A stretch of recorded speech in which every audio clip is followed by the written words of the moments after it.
Kagabi malakas naman yung alon. Magilid naman yung bakod natin.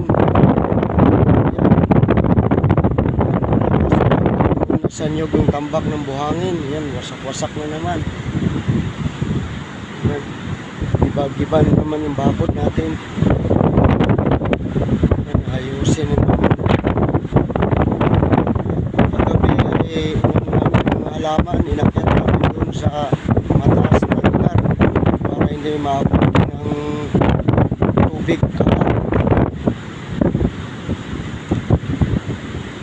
Yan yung sa bakod natin.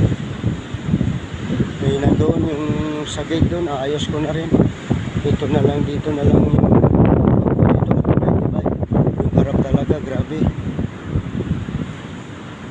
Yun, ayos ko na rin doon. Yun, may tubig doon, papunta doon sa kubo mo. Galing dito dagat yan. Kaya maganda na talaga dito na lang sa yung bagong gawa na ito. Malayo-layo sa dagat na. Grabe talaga yung grabe talaga yung tubig. Umakyat. Grabe. Yun, kakayos ko lang to kaninang umaga. Ito, kakayos ko lang kaninang umaga. Lalim ng baon ito. Ito, kakayos ko lang kaninang umaga ito. Yung tubig pa doon sa papuntang kubo, papuntang kalsada. Yung grabe tambak ng buhangin. Ito na yung kubo natin.